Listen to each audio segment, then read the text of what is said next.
Good morning again, and thank you very much for joining us. Hopefully you remember that typically we don't meet in November and December, so this is our last forum of the year. As usual, we have a couple of updates, and then hopefully we would hear from you. One of the issues that at this point there is no resolution to. Remember last time we talked about the potential government shutdown, and luckily that didn't happen. They gave us continued resolution, but with what's happening in the Congress right now, things are not moving forward, and we are looking at another deadline in 3 weeks, basically. So hopefully things would work out and we won't get to shut down. But if we get to shut down, then there would be communications from the campus regarding what we have to do. Again, rules are as usual, unless if for a project we get a stop work order, the project has to continue, and the PI has to meet their obligations. PIs have to meet their obligations, and when the situation has changed, then hopefully the money would start coming in. But right now there is no update. As long as there is no Speaker of the House, nothing is moving forward as far as we see it. So that's one issue. So maybe we can start talking about a couple of updates, and then we'll talk about what is going to happen at the end of the year. Let's go to Kelly to give an update on proposals, negotiation team, and the sub-award team.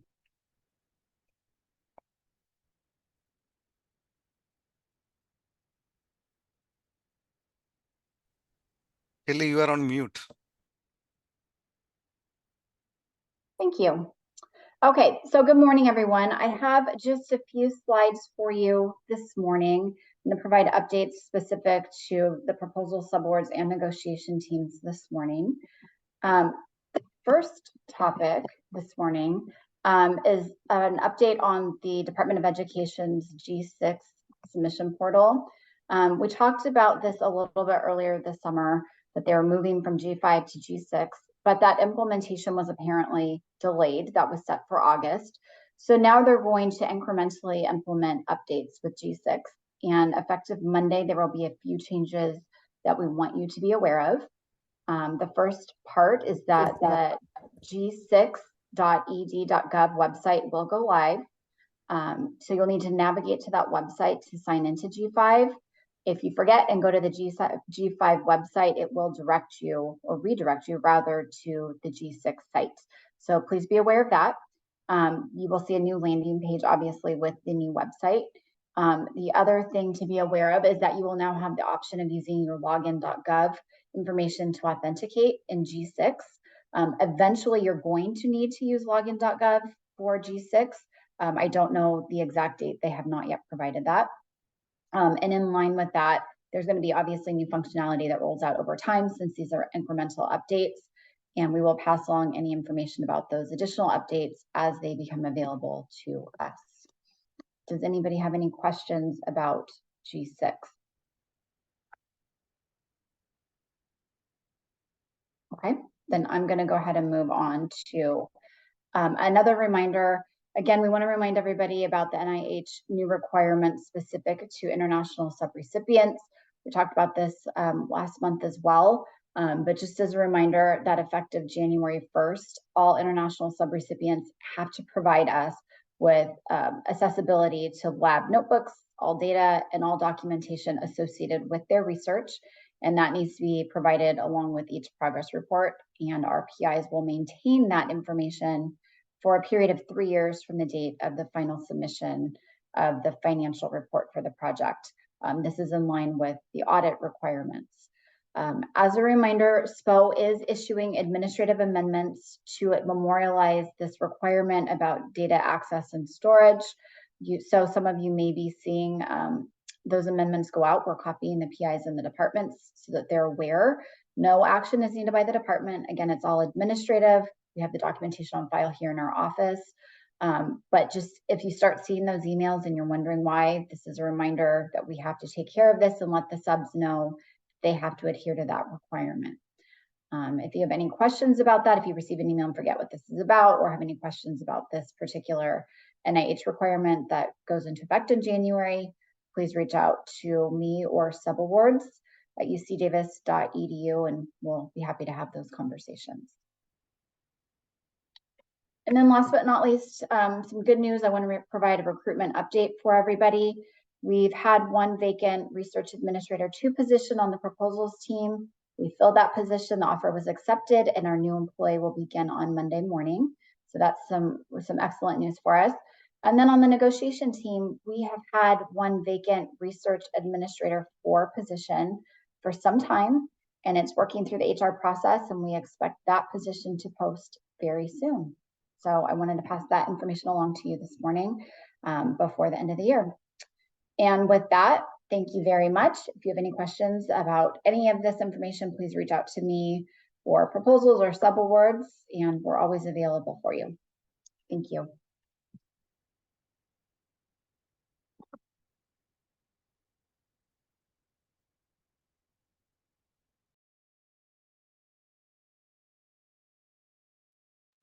Ahmed, you're muted. I thought, how about now? Sorry.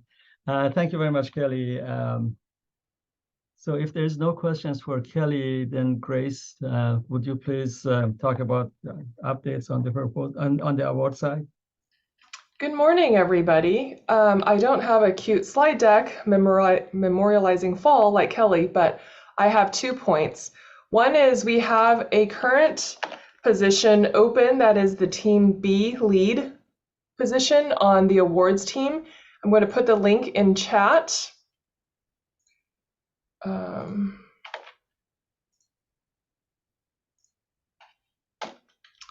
So that is currently open and will be closing on November 7th. So that is a team lead position on the awards team.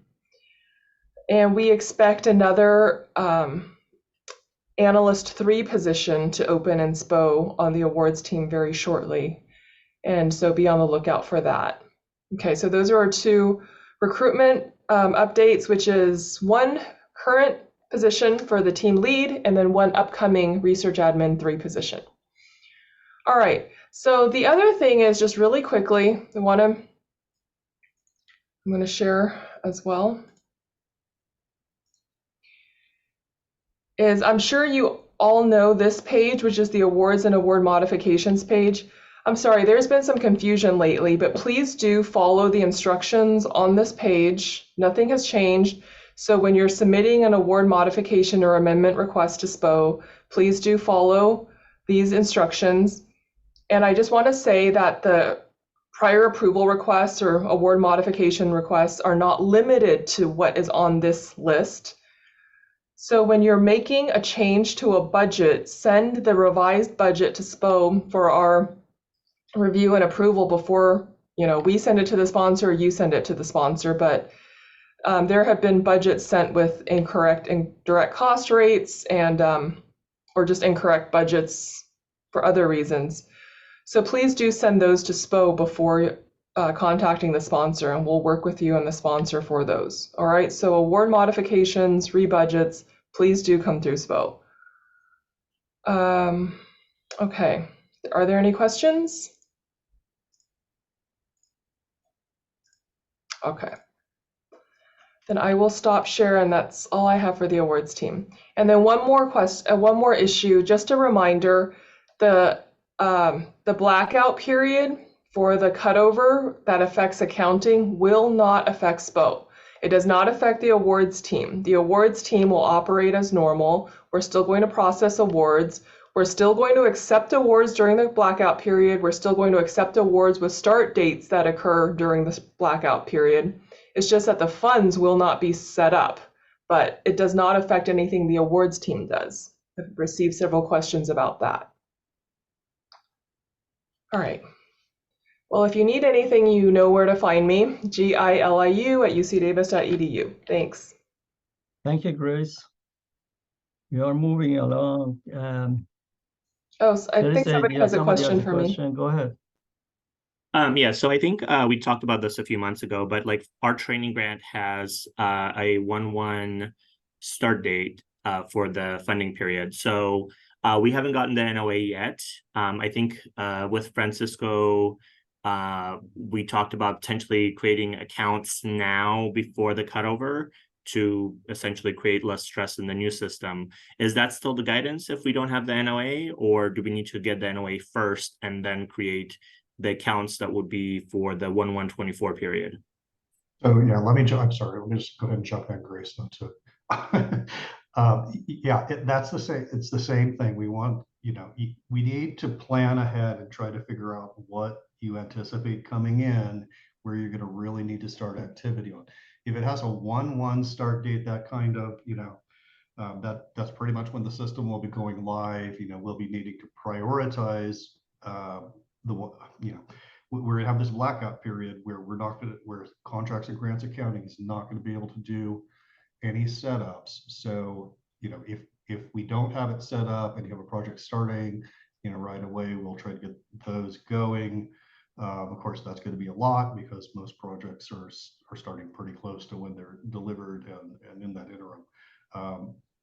But Francisco's guidance, I believe, was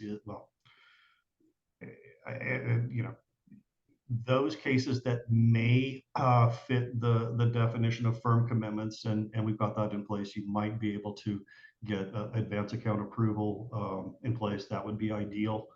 In the absence of that, I believe that the plan is to create, an account current state where you can record project expenses in one place and not be scattering them all over, or however many accounts you might need, so that we can move those expenses into the Aggie Enterprise project once it has been created.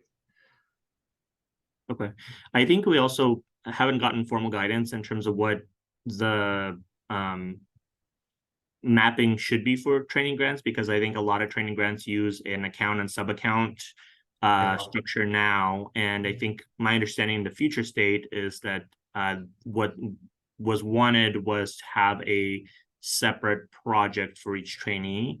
And I think we've followed up on that a couple of times, but haven't gotten a response back. So I don't know if that's something that you might be able to answer.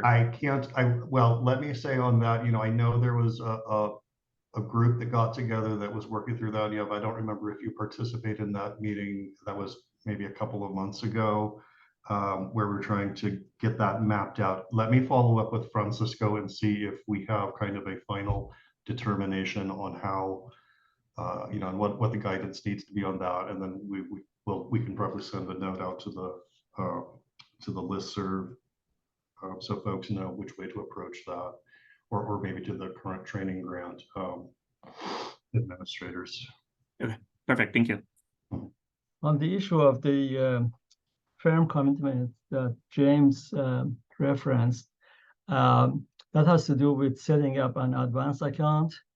And for us in sponsored programs to be able to approve setting up an advance account, we need, again, as James said, what UCOP calls firm commitment. And that is something very official from the sponsor telling us here in sponsored programs that the award is coming. It's not enough that, yeah, we know it's coming and the PI has had a telephone conversation with sponsor and the award is coming. That's not firm commitment, and we would not be able to help you with advance account. So for NIH, each NOA typically has subsequent years, at least what the projected or budgeted amount was, and once the NOA is received, that amount may change. So is that sufficient for a firm commitment, or do you actually need the NOA for the year 35, which would be the starting 1/1/20? Well, technically that's not a firm commitment because they can change that. Okay. And then things can change. So I mean, if it is to that extent, then accounting should be able to, without interference from sponsored programs, allow you to have an account.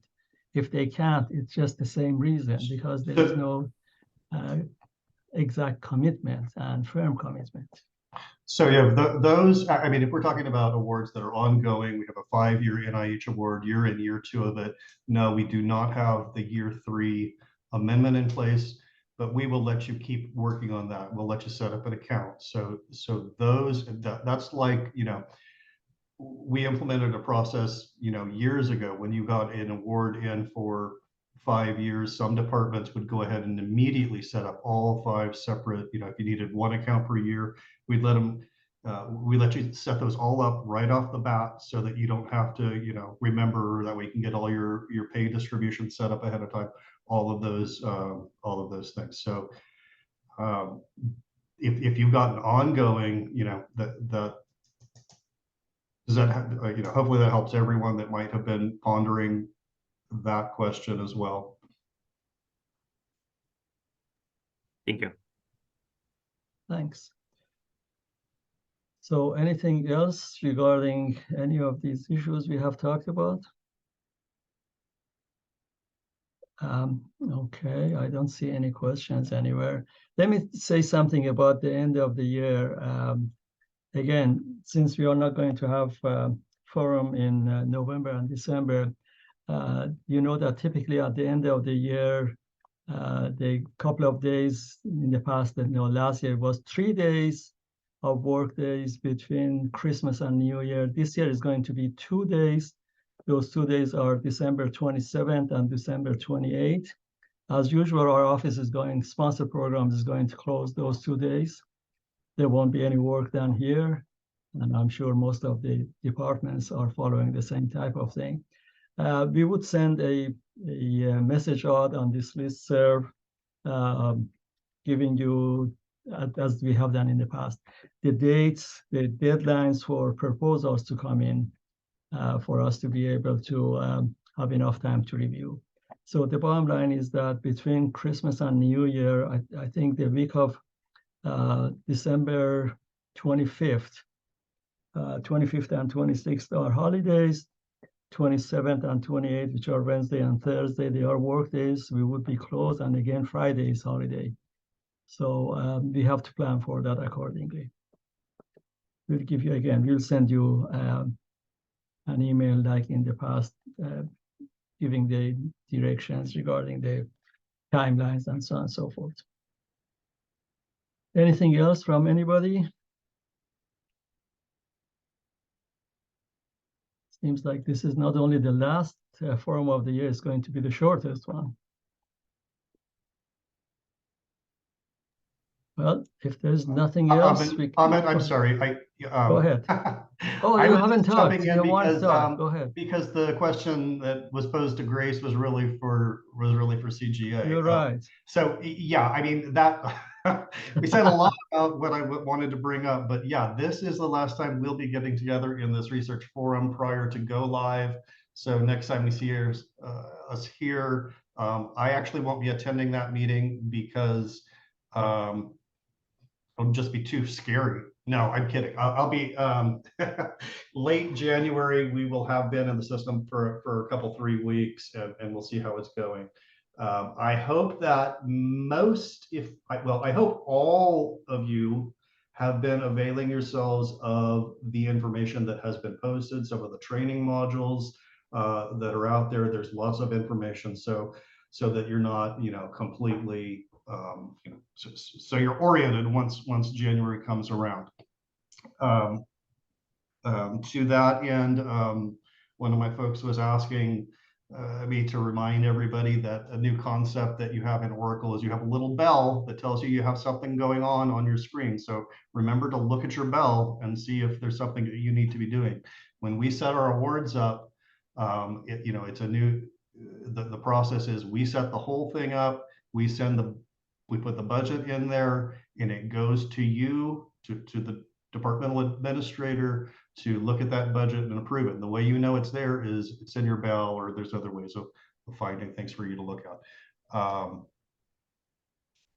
So that's kind of exciting time coming. The other thing that I'm going to ask Deborah to step in here is we are at that time of year where we're going to start thinking about effort reporting. Our last full cycle of effort reporting under the old accounting structure. Yeah, Deborah is here. Deborah, you want to hop in? Sure, yeah. So we're all in frenzy trying to get Oracle up and running, and but it is time for effort reporting. Ahmad, can I share? Go ahead. I think you should be able to. Okay. So I have updated the ERS website with the new dates and the new calendar. And if you look here, so we've got the effort reports being issued out for certification on November 20th coming up. We are not going to have an upgrade this year, so I've got a couple of reminders out here about some of the latest features that we have been using for the last couple of years. The effort reporting calendar is here. It'll show you that the system is going to be down from November 9th to the 19th so that we can get ready for the whole effort reporting certification cycle. And this week, a letter should be coming out to say, here's the calendar, here's what you should plan on. Next week, I'll be sending a list out to the dean's offices of permissions that have been set up in the system so that people can see who's left and needs their permissions canceled and who isn't on the list, so needs new permissions. And we'll give you a link to the forms at that time. And let's see what else I have on here. Calendar, the permissions, and effort reporting is going to start November 20th. The effort reports will be due January 29th. The 28th is our normal due date, but that's a Sunday, so the 29th will be the deadline. January 2024 for the 23-24 effort reporting year. Anybody have questions? Same old, we're doing it again. These same tools. Hopefully it goes smoothly. The UC Path data is a lot better, so we'll have a lot fewer problem areas where we'll have to do reporting by manually push those to a completed status. But hopefully everything will be looking good. And yeah, I just threw the link to the page Deborah's on into the chat, so anybody, you can grab that there. Let's see, any other questions? Okay. All right. No Thank you, other Deborah. questions, and I am done. And that's it for CGA. Are Thanks, you sure, everybody. Enjoy the rest of James? the That's year. all? Okay. Questions for James or Grace, Kelly, anybody else? Anything that you want to share with your colleagues? No? Okay, I guess let's see, the next forum is going to be January 24th. So it's almost exactly 3 months from now. Have a great rest of the day and happy holidays early on. Thank you very much. Bye-bye.